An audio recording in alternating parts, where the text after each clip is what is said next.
JavaScript coding library that offers a lot of interactivity, completely open source. It is developed by Mike Bostock, who has a PhD in computer science from Stanford and does quite a few visualizations for the New York Times. This is his website, blocks.org, bl.ocks.org.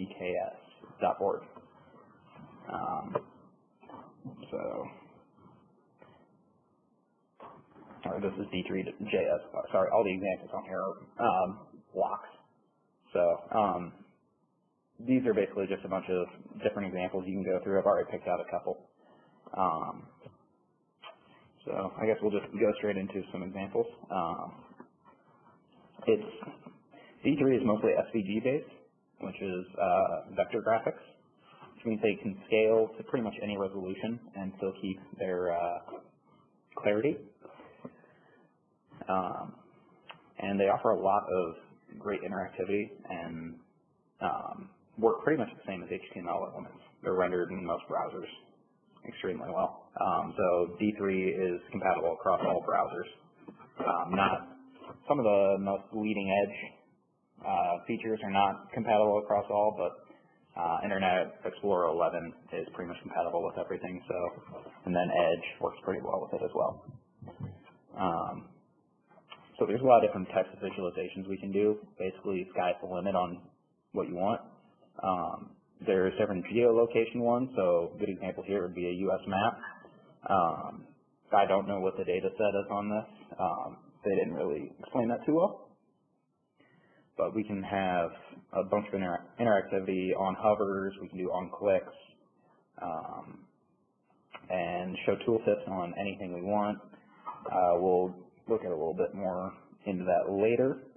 Just another example of some different types of visualizations we can do here.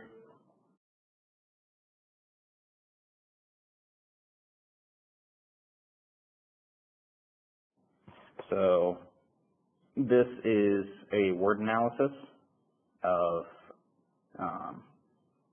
different events within JavaScript. So breaks down the entire tree here of basically different event handlers and functions nested inside of other variables here. As far as the interactivity goes, there is a lot of, it's very easy to link everything together across multiple visualizations, as I'll show you in a little bit.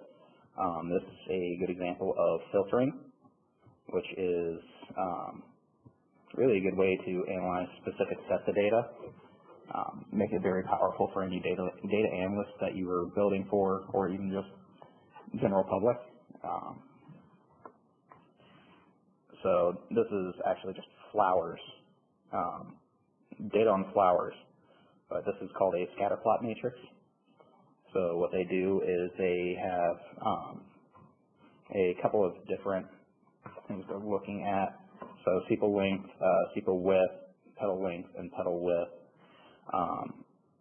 So you'll see petal width across both of these, petal length this way, sepal width this way, sepal length.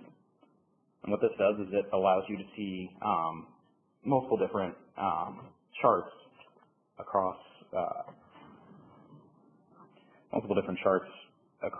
all the different variables and analyze them.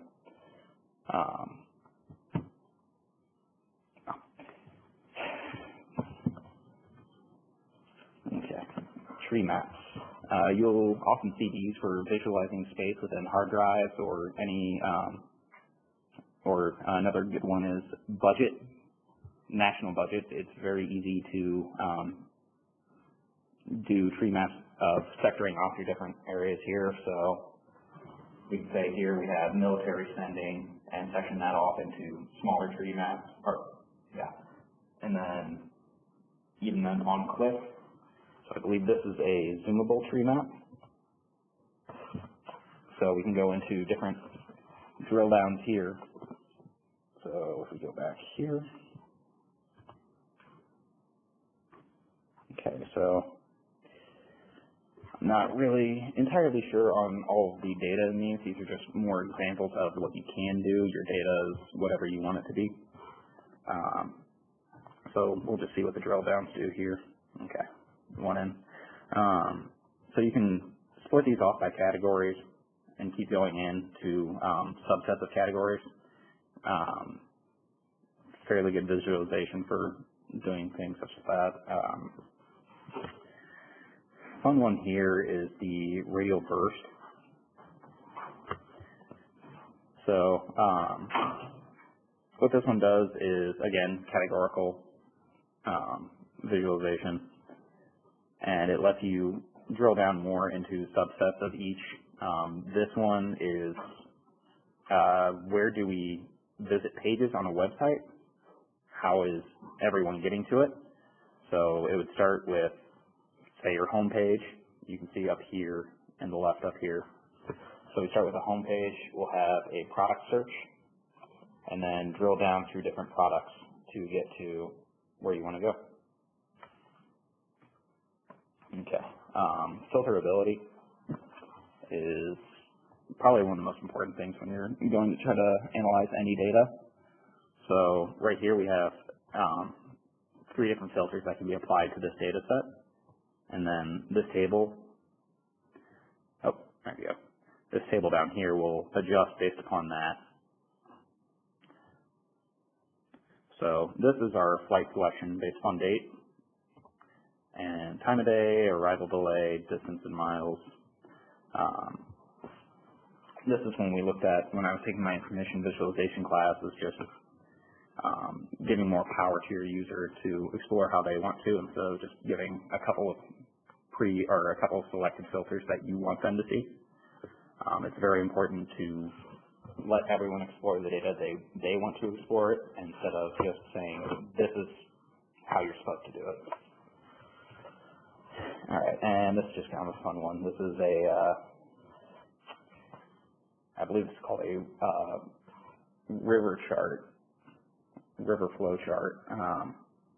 So each one of these is going to be different volumes across a day. So usually it's time-wise that they do these. This one is just an example of the visualization. It's more of a for-fun one than anything, but again, just kind of demonstrating the different power here. Okay, so now we'll get to actually seeing D3 and the way it's coded. What I've done here is created a patient dashboard with a small set of data I came up with. The data that we're looking at is going to be, we have different dates that we collected measure reports on a patient. We have 3 different patients, so we have 6 dates here, starting January all the way through June. And we have patient ID in each patient, and then whether a measure was passed or failed. So this chart right here, I just threw this together pretty quick, but I need to put some titles on the axes and the chart itself.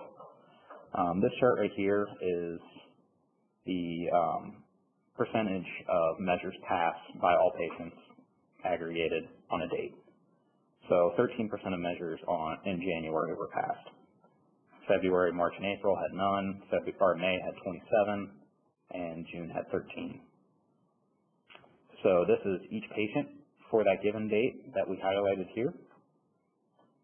And when we highlight the patient, or hover over the patient, we can go through the table and view which measures they passed and failed for that given date. So this would be June, patient ID of 1, and they passed measure 3 and failed all others.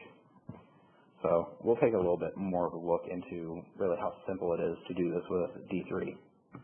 It's right around 200 or so, 250 lines of JavaScript to make this visualization happen.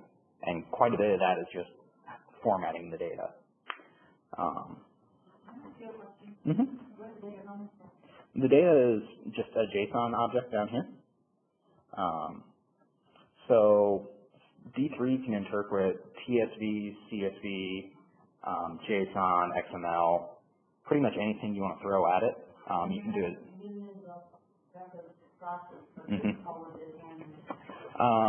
In the millions, it probably wouldn't be quite as great, but when you're handling tens of thousands, it handles that pretty well. I've gotten up to 100,000 different records with about 5 different data points in each, so it handled that fairly well. Yeah, I wouldn't necessarily say it for, I would say more for having a web service to aggregate all that for you and return the aggregate results and be very good at handling that. But as far as doing all the calculations, it is just JavaScript. So doing it over, if you can wrap up all the calculations, yes, it would be a bit more optimized for that. Being recorded. Yeah. So here's a little insights for posterity. Here's a little example of it. So I just did an array. We have a date, the patient data, patient ID, measure 1, 2, 3, 4, 5. It's either pass, true, or false. And we did that. I did that for 6 months with 3 patients each. And we wouldn't necessarily need to have it like this. You can use AJAX calls to bring it in however you want. But I don't have a web server, so I'm not really playing with that too much. So we're going to go through here. Most of this is just formatting. What you're going to do is I have this is all the HTML for it, that entire page. Just a little bit of Bootstrap to get our framework laid out. I have a div set for our first chart, our second chart, and the table down there. I put the headers in just because they're never going to change, so I decided to be a little bit easier to do it that way. Okay. So all of the charts that you're going to do in D3 are going to be contained within an SVG container, and then you are going to draw objects into that SVG. So SVG is vector graphics, so they scale very well and pretty much keep their resolution or keep their clarity no matter how high the resolution goes. So D3 has a select option. It works almost exactly like jQuery select. And then we can just append, save that. It offers method chaining, so you can just go through and chain over many methods we want to do, and it's considered best practice to keep doing that. So we set our canvases.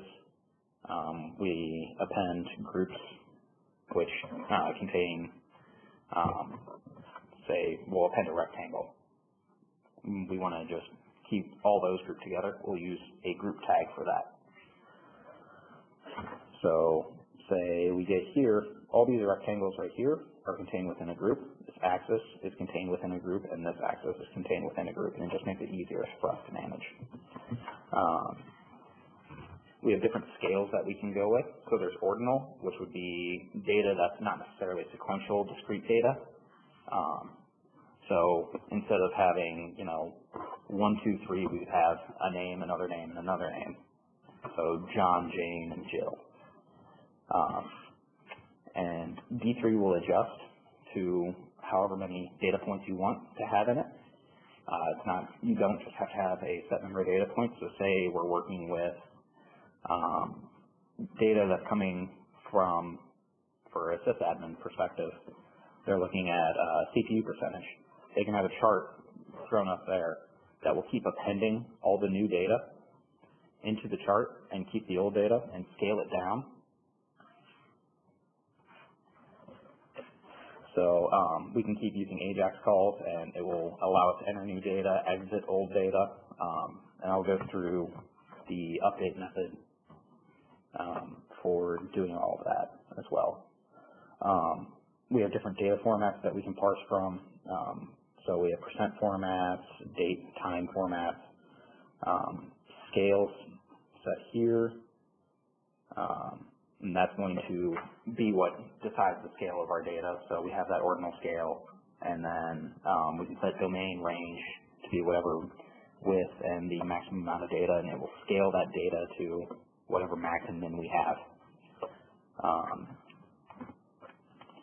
We have our axes here. We can orient the tick marks on them. So if we want to say have an axis just going through the center of a graph, have a positive and negative sphere, we can have that axis going wherever we want.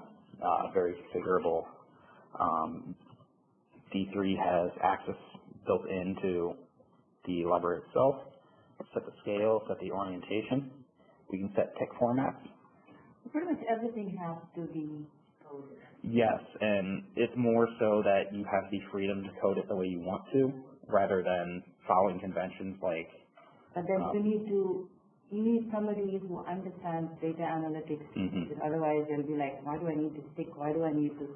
Yeah, but it also gives you the freedom of, like I've seen logi charts, and they seem very cluttered, and it gets that way pretty quick. And as you add more data, it will get more and more cluttered.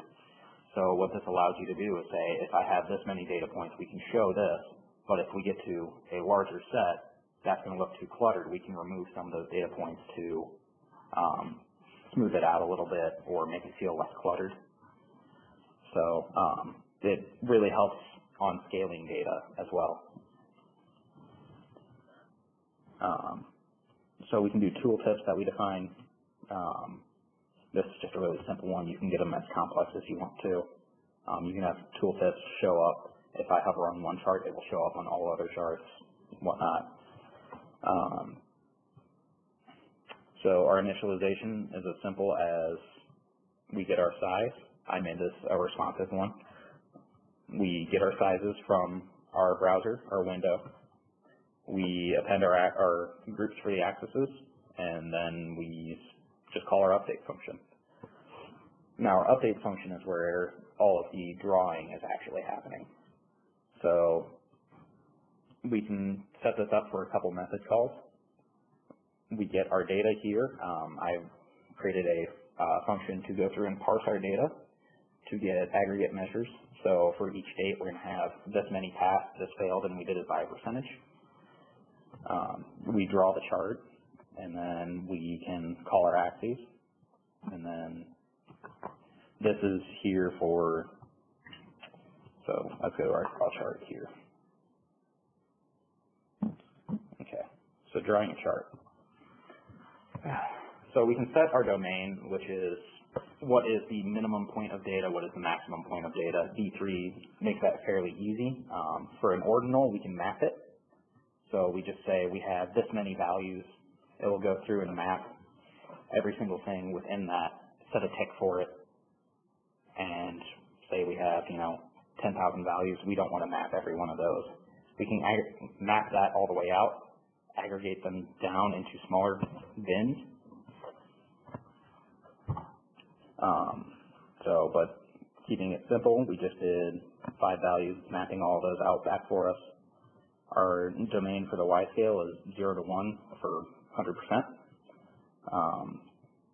We have the amount of ticks we want to set on the x-axis. So say we had 10,000, we don't want 10,000 ticks showing on a chart. We can make that down to 50 and bin that data according to that.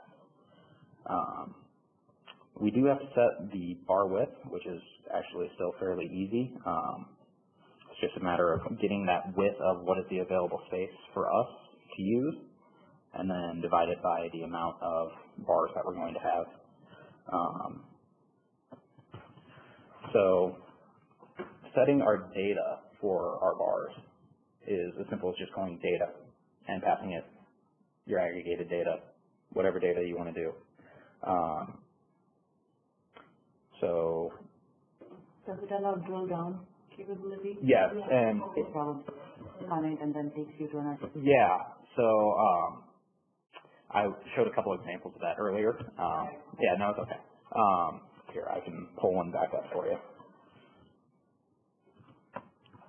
Yeah, so if we have a drill down in there, and keep going. Just zooming in. When I say drill down, yeah, but take you to another page, detailed information. Yeah, you can do that. This is just a zoom in, but you can also some of them I've seen ones that have rendered. So instead of having just this, it will bring up and then split the data up even more. But if that's you can do it within the same canvas itself.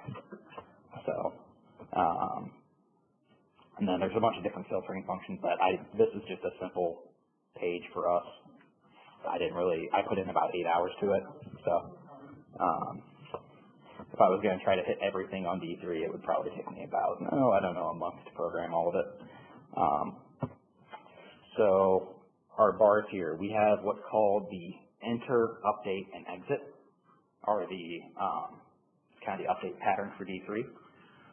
Enter means that you have new data enter the set. Update means you update all current data, and exit means you have data leaving the data set. Okay, so typically what you'll do is you will update here all current data from the new data. It goes and dynamically looks at that and says, okay, how many elements do I have? How many elements do I need to add? How many do I need to remove? Which elements do I need to do it to? So it makes it very easy to handle data sets where you don't know what's coming at you and constantly changing. So we set our X position, our Y position, and we use our scale to make sure that we have appropriate size for each. So for our X, we're using the date, and then these are just a little bit more on the responsive side. If you have a static page, it's a lot easier to make it come out the way you want, but responsive makes it a little trickier. So we add our padding for our axis, and then we have a little adjustment to add some space between the bars, otherwise they're going to show up as one giant mass. We do our percent, which is pass over total, is our Y scale. Our height is,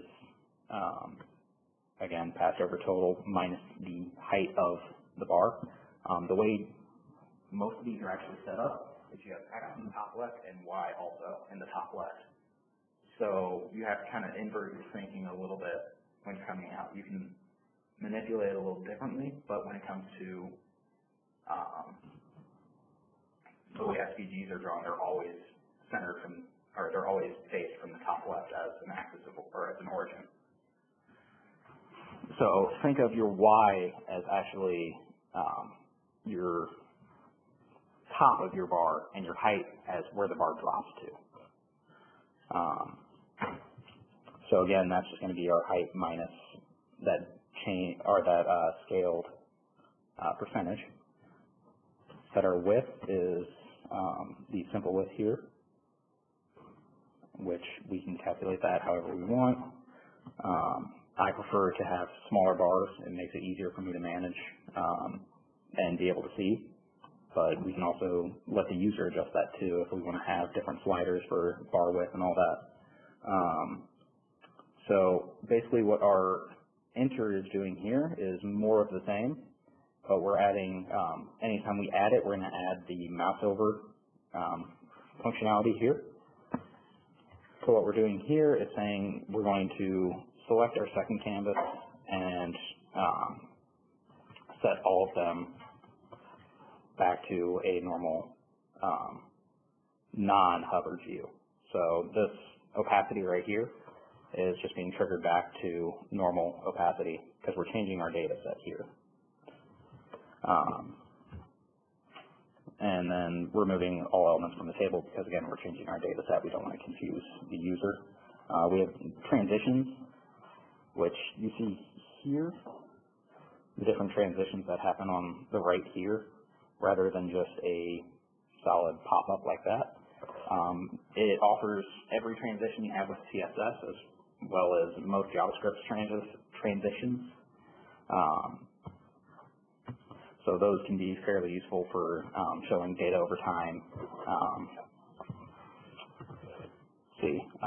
So what we did on this mouse over is that we're updating our chart on the right with the data, almost a drill down, with the data pertinent to our data set that we want to explore more. So here it's even more of a drill down, and that's, I mean, it's kind of a fairly simplistic setup for doing it, but it's a pretty good way to show just kind of how all this data is related, and where is this percentage coming from? Why are we failing all of these? Who is failing all of them?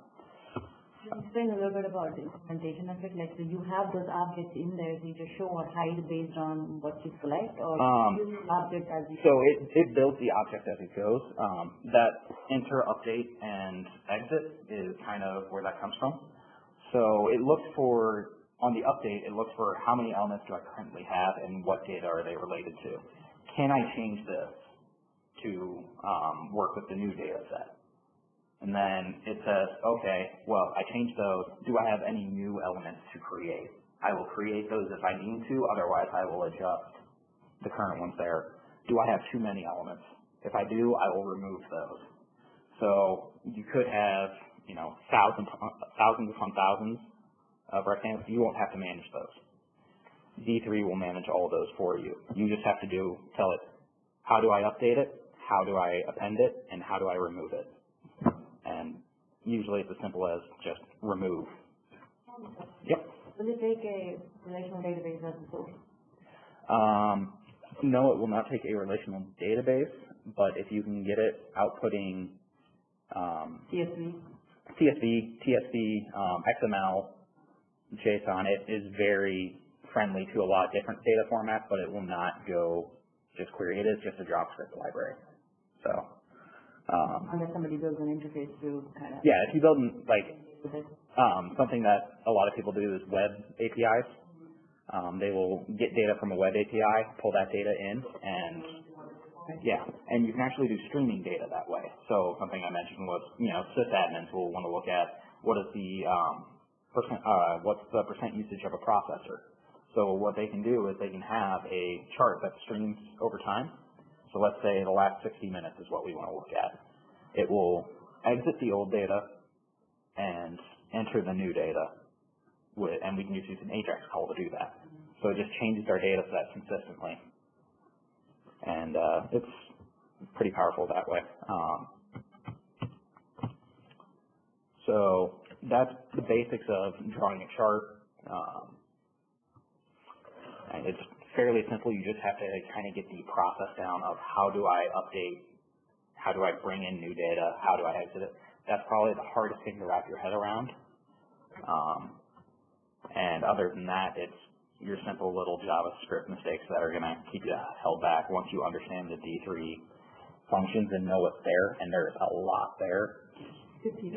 Yeah, there's a lot there, but once you understand, you know, kind of the basic functionality, you can look for what do I need to look for. So let's say I want to do a geolocation. So I want to do a map, let's say, of Iowa. So how do our how does our data go by county? We can do that. We just need to get the geo data from Iowa and then say how each one relates to the county. And that's actually, the geolocation stuff is built into D3. They have, let's see, streaming is getting much better with D3, so the AJAX calls. See, they have pretty much any type of chart you could ever imagine. Flow charts, they have pie charts, though I really recommend avoiding those. The human eye cannot discern angles. It's probably the worst at discerning angles versus space. So distance measurements are typically a much better representation of visualizations for us. Can you go back to your data? Yeah, I can go back to the data. So can you mock up and add extra entries, extra patients? Yeah. So we just copy it and relabel? Yeah. So you can see the effect. So actually, let's go back in here. Let's see. Yeah, let's go name this.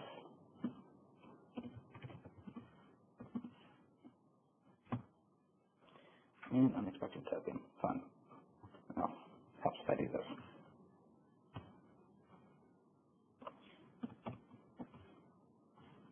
Okay. So data.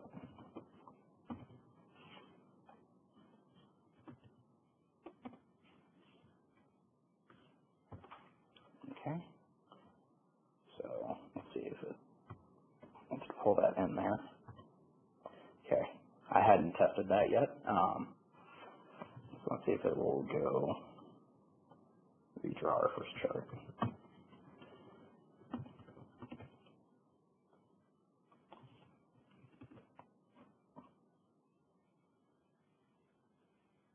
Let's draw chart 1. No, okay. All right. Well, I will just append it in here.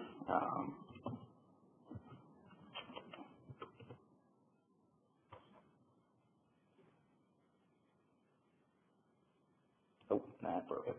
Syntax. Any issues with the ID being the same? Yeah, that would actually be one, and then the other would be I'm not opening that there. So date, let's set it to 7, so that should show July for us.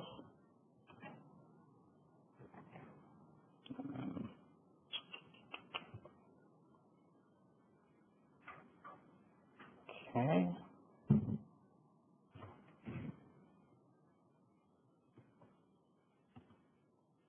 Yep. So there's our July data, and updated that for us.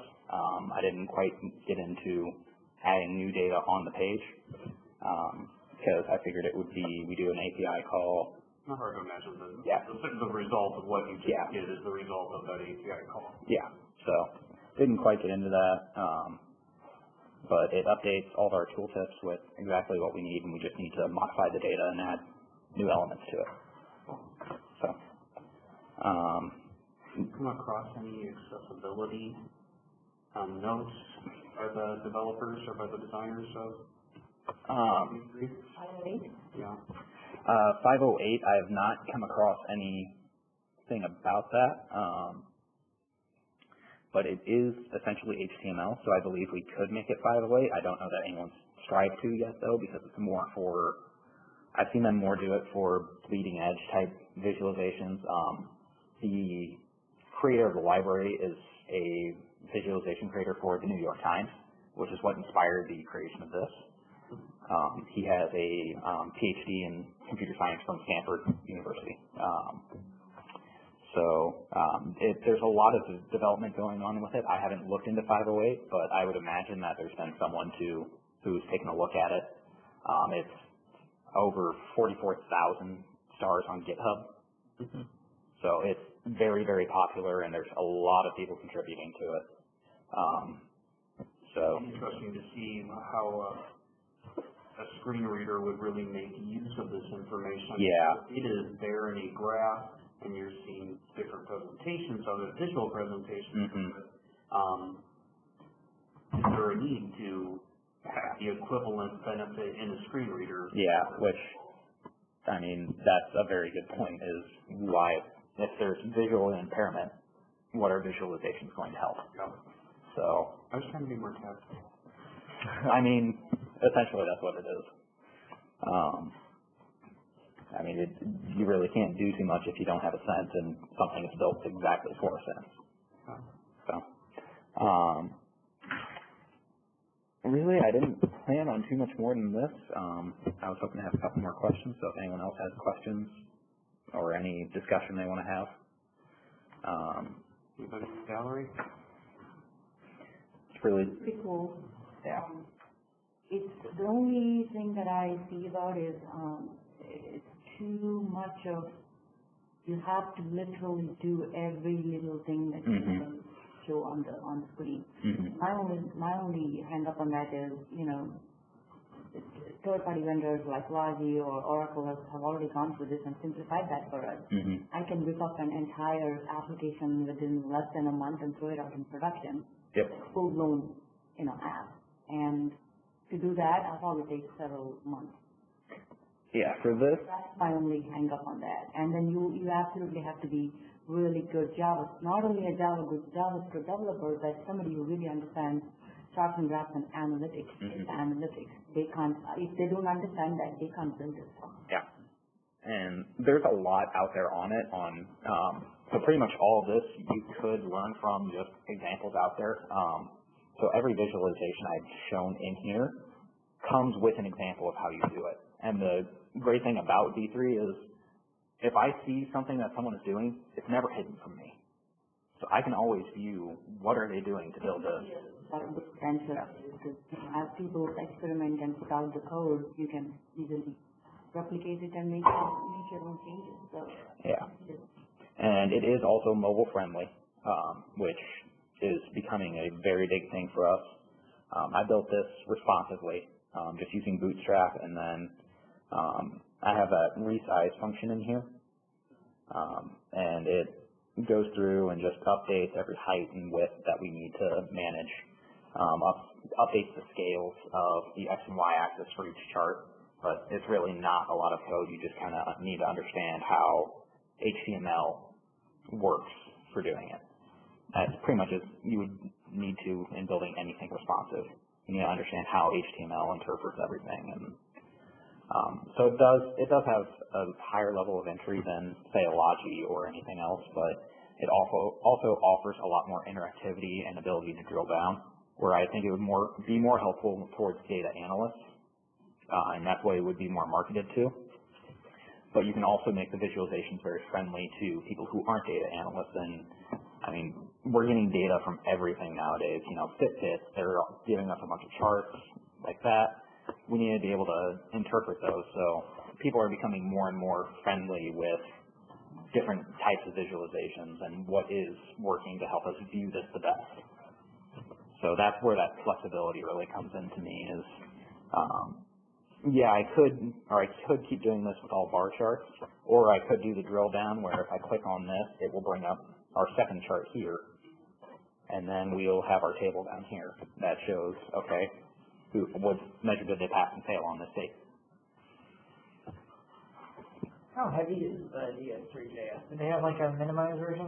Yeah, they do have a minimized version. Mobile, I would think that you don't want to download it. It's actually really not that heavy. Let's see if I have it in here. Let's see, I do not have the D3 library in here. I actually use the CDN to grab these, just because I keep working on more of the Edge versions of it. I like playing with the new versions, so I just have the CDN saved. So they do have a minimized version. I'm just using the normal one because I've gone through and prototyped a couple different functions in it as well. But we can download that and actually figure it out.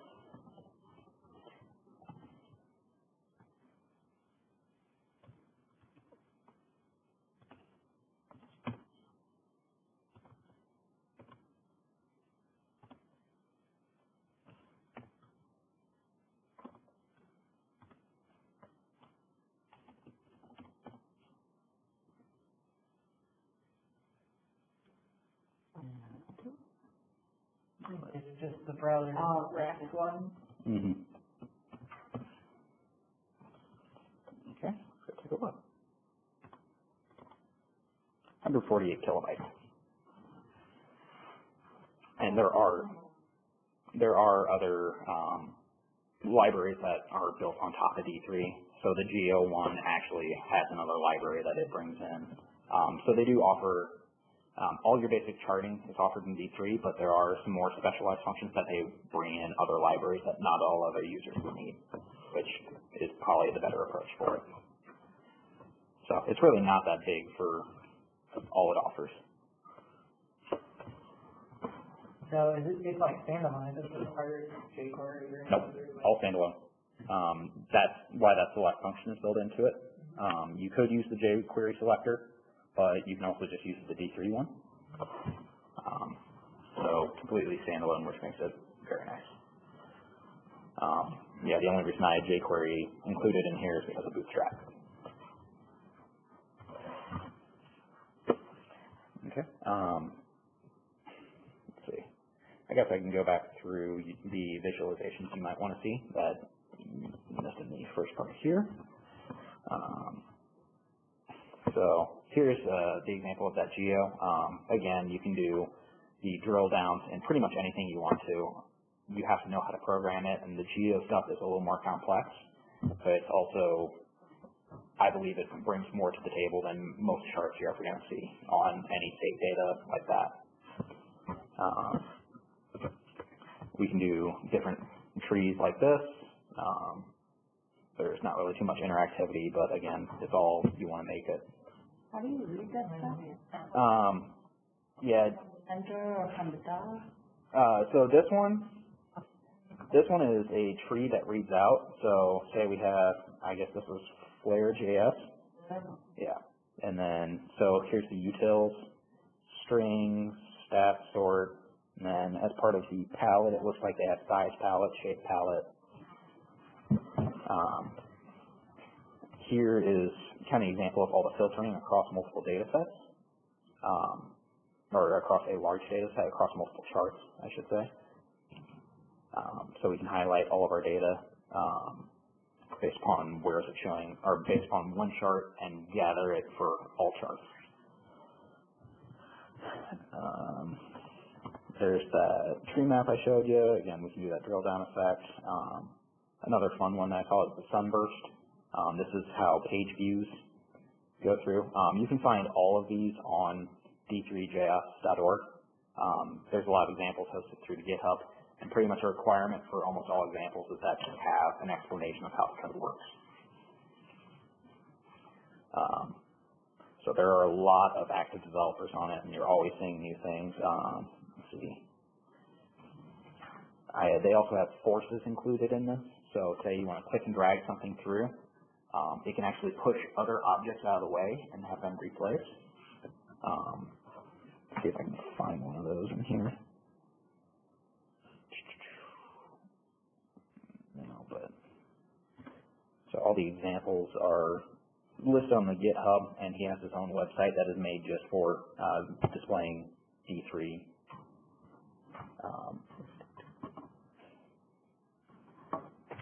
There we go. Okay. So, yeah. Yeah, there's a lot of different things you can do with D3 here, and it keeps getting more and more complex. I've seen active development from Mike Bostock himself pretty much every week. He is very, very consistent in maintaining his library. So new ideas are always being incorporated into D3. This is more of a shot in the dark question. So let's say you, like in your flower graph that had all the different data sets and stuff like that, does it come up often where people are wondering how to like export that data? Like, do you see this in either support for documentation or other forums or anything like that that says like, how can I now like export this only showing like the text or the colors? So exporting the data. So yeah, actually there was one I showed in here. There we go. So I would say for exporting, if we do data filtering and then have a table showing all the values, only filtered values, that would probably be the easiest way to export. So you would need to figure out a way to get that data, bring it to a export-friendly form, so probably a CSV. So you have to code each of that stuff, like literally. Like If you want to export the data, bring it to like spitting out into a CSV file. Like yeah. So probably what we would do is we already know the data set that is filtered.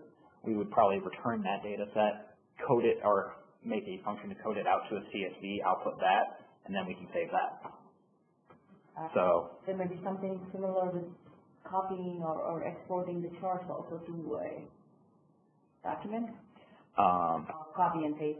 So yeah, they're all SVG.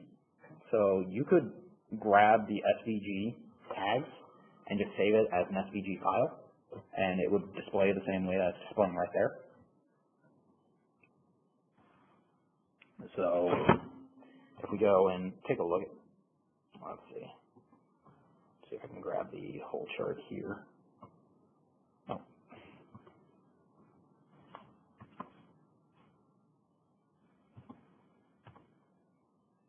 Okay, there we go. So that entire chart, kind of hard to see here. Let's do this. That entire chart is contained within an SVG. SVG files are basically an XML format.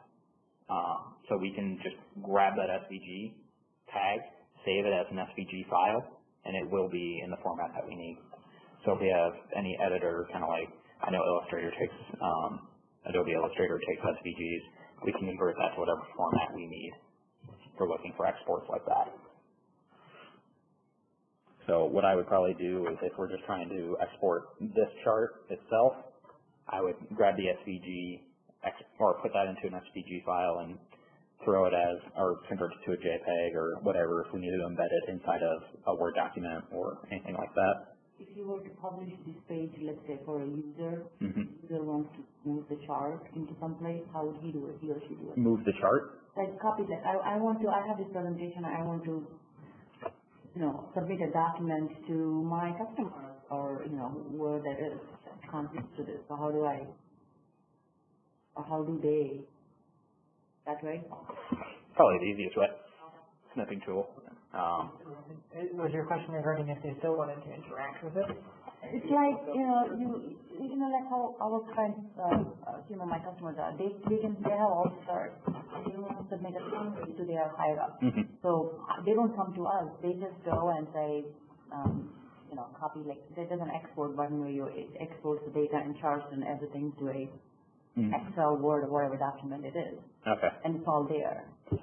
Yeah. I would probably just be taking advantage of it. Because the big part of this is more the data exploration than the data exporting. Really new things right now. Yeah. Yeah, and I understand that more the business side is we need to have this for reporting, but the data analyst side is going to be I want to explore. So I would find more like it would be helpful for our internal analysts who are trying to go through all these patient measures and figure out what are the trends here versus, maybe CMS who just wants to see this is what we have. Anything else? Good one. Thank you. Nice job.